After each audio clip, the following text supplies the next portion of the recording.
Alta tecnología para finalmente convertirnos en el puerto de transferencia internacional de carga. Este es un compromiso del Gobierno Nacional. Indumaster, buenos días. Jennifer le saluda. Señorita, ¿cómo está? En Indumaster fabricamos bibliotecas altas, cajas fuertes, divisiones de ambientes, estaciones modulares. Sí, señorita. Sillones, archivadores. Señorita. Sí, señor. Solo quería saber la dirección. En todas tus compras, Indumaster te regala un obsequio, más el 30% de descuento. En Indumaster contamos con modernos centros de atención al cliente. Kilómetro 5,5 vía Manta Montecristi. Porto Viejo, Pedro Gual y García Moreno. Manta, calle 13 y avenida 16 de esquina. Edificio Indumaster, calle 15 y avenidas 10 y 11. Simón Zambrano Vinces, presidente de la Asociación de Abogados de Manta. Continuamos con Tribuna Legal. Bien, Alberto. Dicen en los corrillos del pueblo que el gran humorista quiteño nacional, Carlitos Michelena, ha sacado pues una publicidad en contra del no. ¿Qué tal? Me dicen que tú eres el autor de... No, es a favor del no. Está en contra de la consulta popular, contra la propuesta. Pero me dice que el mentalizador de ese se llama el economista Alberto Acosta. Él es un gran pensador, Carlos Michelena, el Miche, que es muy conocido en el Ecuador por sus sketches populares, por su gracia, su simpatía, por su humor. Es un gran pensador y es una persona que ha sido siempre incómoda con el poder, como tiene que ser todo ciudadano que se precia de ser libre pensador y no de ser un borrego de gobierno alguno. Nosotros dijimos, cuando empezó este programa, este proyecto de Alianza País, me acuerdo ahora con absoluta claridad, ¿qué es lo que dijimos cuando presentábamos el plan de Alianza País? Que este es un trabajo en permanente construcción, es un trabajo en permanente construcción de pensadores y no de seguidores y de simples aplaudidores. Nosotros tenemos aquí, o teníamos la capacidad en Alianza País para disentir, para contradecir, para llevar la contraria. Pero no fue así, pues. Y eso es lamentable. No fue así.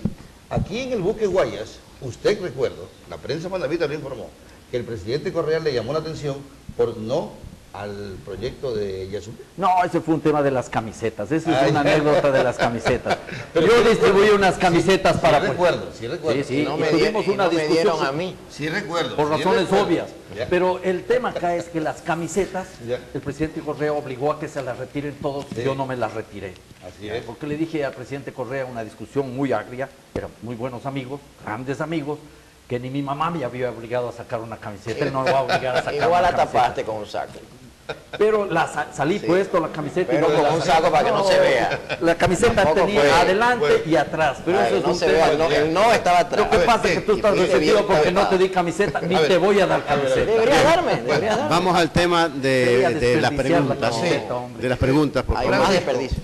Francisco, yo quisiera que usted como el conductor del programa, porque en los 3 programas que hemos tenido por la consulta popular, nos hemos enfrascado en la 2, 4 y 5.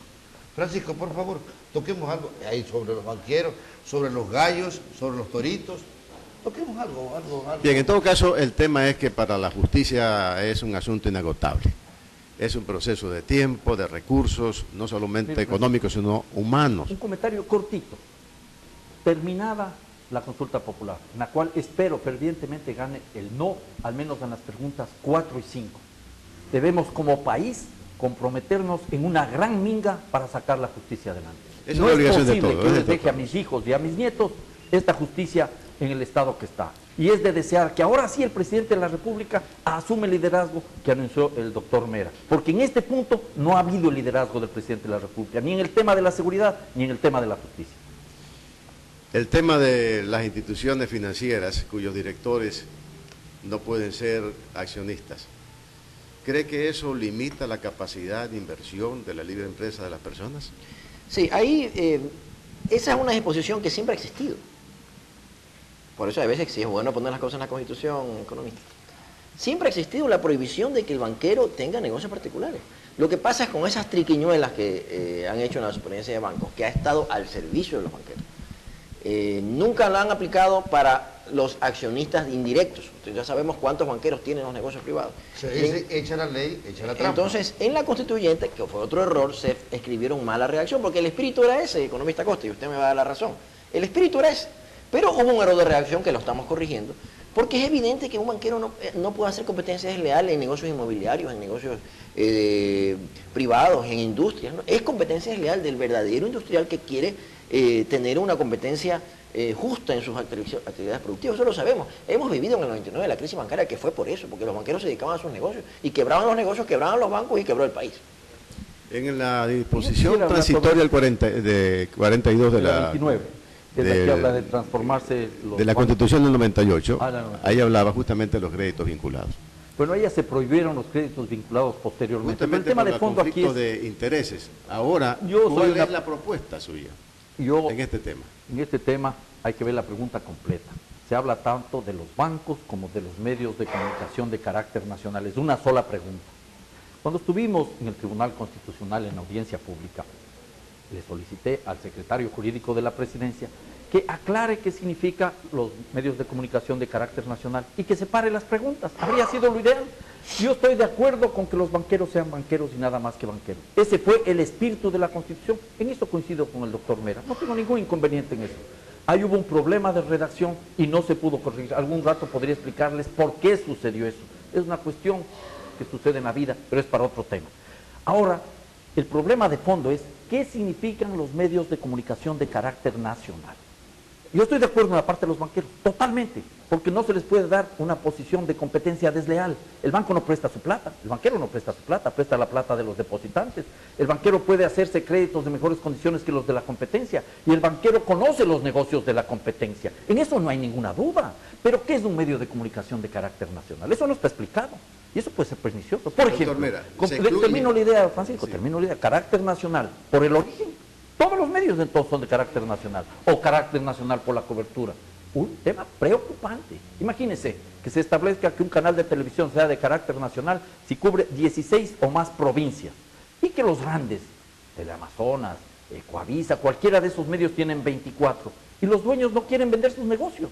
No quieren vender sus negocios. ¿Qué harían? Disminuir el número de provincias que cubren. ¿Y le afectan a qué? A las provincias pobres, a las provincias de la frontera, a las provincias amazónicas. Eso no ayuda a las ciudades. Por eso es una pregunta que se vició, porque en el Tribunal Constitucional, en la audiencia pública, el doctor Mera no quiso hacer caso a lo que le recomendábamos. Separe las preguntas. Yo apoyo la pregunta de los banqueros. No quiso hacer caso. Cantonales, locales, regionales con esta pregunta. A ver, ¿o usted tuvo otra percepción, de acuerdo a lo que dice el economista, que no captó o no quiso acoger la sugerencia de ellos? Hace tiempo que dejé de captar sugerencias del economista. Pero en este tema... Ese es el problema. Ese es el problema. Ese es el problema. ¿No? En este tema, a ver, primero vamos a los principios. Los principios es que si hay conflicto de intereses entre los grandes negocios de comunicación, no me refiero a este canal. No. Este canal es un canal local que tiene sus intereses, que defiende intereses corporativos y sociales, no corporativos. Entonces, pero... hay un conflicto de intereses cuando los grandes medios de comunicación tienen negocios particulares. Y esto ha pasado en la historia del país. Había empresas, grandes medios de comunicación que tenían negocios de construcción y chantajeaban a los gobiernos a través del cobro de planillas. No voy a dictar nombres. Hubo otros que se dedicaron a vender armas en gobiernos anteriores. Entonces, ahora, vamos a la definición que se habla. Si estamos hablando un medio de carácter nacional, de cobertura nacional, como carácter nacional. Pero supongamos que hablamos de cobertura, economista. Ningún medio de cobertura nacional, porque no hay ninguna radio que llegue a los 225 cantones de la República. No hay ningún canal que llegue a los 225 cantones de la República. Por eso entonces, mismo se puede decir 16 provincias. Por eso es necesario. Pero es que esto no puede estar en la Constitución, porque uno de los principios del derecho constitucional, ustedes que son abogados, es la fundamentalidad. Yo no voy a poner, ¿no? Que somos abogados. Es la fundamentalidad. En la Constitución no puede estar detallado en qué provincia, qué cobertura, qué porcentaje. Eso es para el organismo de regulación. Y dice la pregunta que eso se regulará tanto los banqueros como los medios de comunicación a través del organismo regulador. Pero la Constitución también, ya, doctor Alexis, ya regula el tipo de información. No se pone eso en es práctica otra cosa. Es otra cosa. Esta es la pregunta número 9, que es técnicamente innecesaria. Pero yo justamente estoy reafirmando de que ya está un precepto constitucional en ese aspecto. Acá es del conflicto de intereses. Mire, ya entramos en la pregunta número 9. En este punto queda flotando en el aire lo que es un medio de comunicación de carácter nacional. Si es de carácter nacional por su origen, todos los medios de comunicación estarían afectados por esto y cualquier radiodifusor que tenga además una chacra y una tienda tiene que vender la chacra y la tienda si quiere seguir siendo radiodifusor. Si fuera ese el caso. Pero no Lo es el otro caso. es de cobertura nacional. de cobertura. ¿Qué significa cobertura nacional?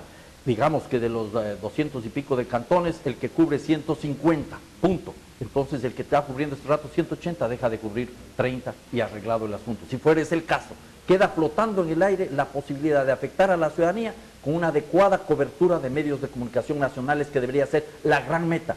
Piensen ustedes en los habitantes de la Amazonía, de la frontera, marginados que reciben canales de televisión de Colombia, de Perú. Pero insisto, yo apoyo la tesis de que los banqueros sean banqueros nada más que banqueros. Se la enfermó. Ahora, la pregunta 9, que es la de configurar un consejo de regulación de los medios y que se prohíba los mensajes de violencia sexual y discriminatoria, es una pregunta técnicamente innecesaria.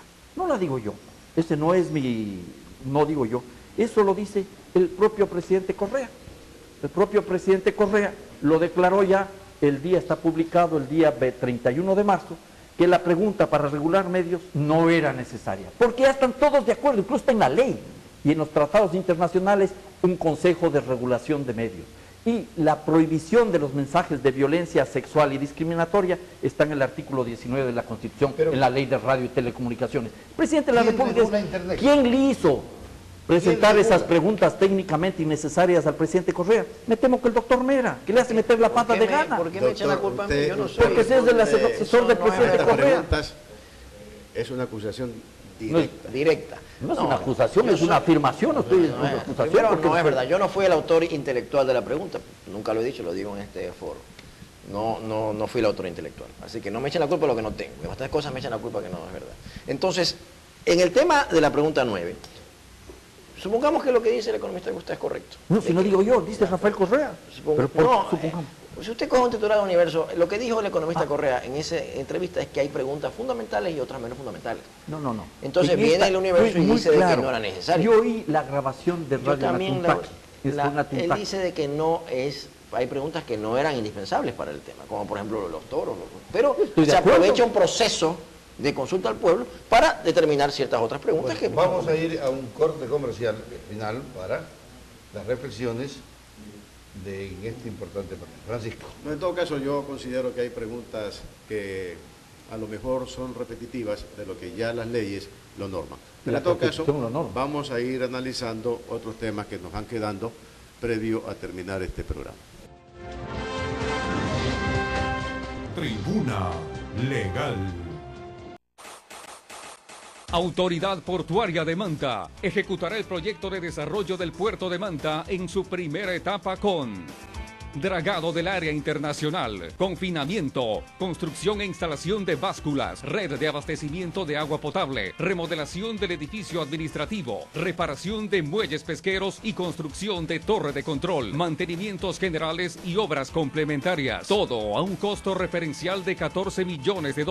Luego, con el inicio de los estudios y diseños, proyectaremos los trabajos en el puerto hasta el 2014, con la segunda etapa de desarrollo y crecimiento en muelles, patio de almacenamiento, rompeolas, aplicación de alta tecnología, para finalmente convertirnos en el puerto de transferencia internacional de carga. Este es un compromiso del Gobierno Nacional. Indumaster, buenos días. Jennifer le saluda. Señorita, ¿cómo está? En Indumaster fabricamos bibliotecas altas, cajas fuertes, divisiones de ambientes, estaciones modulares. Sí, señorita. Sillones, archivadores. Señorita. Sí, señor. Solo quería saber la dirección. En todas tus compras, Indumaster te regala un obsequio, más el 30% de descuento. En Indumaster contamos con modernos centros de atención al cliente. Kilómetro 5,5 vía Manta Montecristi, Porto Viejo, Pedro Gual y García Moreno, Manta, calle 13 y avenida 16 de esquina. Edificio Indumaster, calle 15 y avenidas 10 y 11. Simón Zambrano Pinces, presidente de la Asociación de Abogados de Manta. Continuamos con Tribuna Legal. Tribuna Legal, espacio de la Asociación de Abogados de Manta para la colectividad manavita. Alberto y Alexis. Una preguntita para ti, Alexis. ¿Te ganó la pelea Fidelengas? Yo nunca he peleado con el señor Fidel Díaz. Yo no estoy aquí en servicio, como servidor público. Yo no tengo peleas personales. No. Hablo pues como gobierno, como medio de comunicación nacional, Fidelegas con Teleamazonas, que lo vendieron, no lo vendieron. ¿Qué pasó? Ellos han hecho una venta, han hecho una estructura de fideicomisos bien complicada. Está siendo revisada por la Superintendencia de Compañías, que es el órgano de control, y en un momento va a dar su informe, ¿no? Bueno, Francisco. El enriquecimiento ilícito está tipificado como delito para los funcionarios públicos.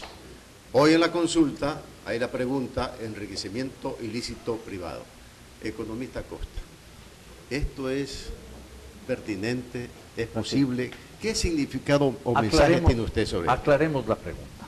No se habla de enriquecimiento privado ilícito. Si fuera enriquecimiento privado ilícito, lo apoyaría. Se habla de enriquecimiento privado no justificado, que es otra cosa, hay que justificar. Aquí se estaría instaurando ya no el principio de la presunción de inocencia, sino el principio de la presunción de culpabilidad. Se revertiría la carga de la prueba. Y aquí me temo yo que el objetivo es bueno, perseguir a los corruptos, pero si me dice quiere perseguir a alguien por contrabando, eso es algo ilícito. Si quiere perseguir a alguien por tráfico de personas, es ilícito. Por evasión tributaria es ilícito. Si usted está por el tema del narcolavado es ilícito. Eso ya es ilícito. ¿Qué quiere decir enriquecimiento privado no justificado? Y tan complicado es el tema que el propio presidente de la República, lamento volver a usar el universo, espero que ya ¿cuándo será prohibido usar el universo? Pero aquí dice el presidente Jamás de la será República. prohibido. Entonces aquí dice en una entrevista en FM Mundo, que la oí, ya, y el presidente se comprometió a que si gana la consulta popular, esto es por si acaso, si alguien quiere ver, del 29 de marzo, si gana la consulta popular, la pregunta 1, o sea, la pregunta 6, que trata sobre el enriquecimiento privado no justificado, se reformará en la Asamblea con un contenido que diga claramente ilícito. Textual. Cuando se apruebe esta pregunta, lucharé para que en la reforma legal, en la Asamblea, diga claramente ilícito.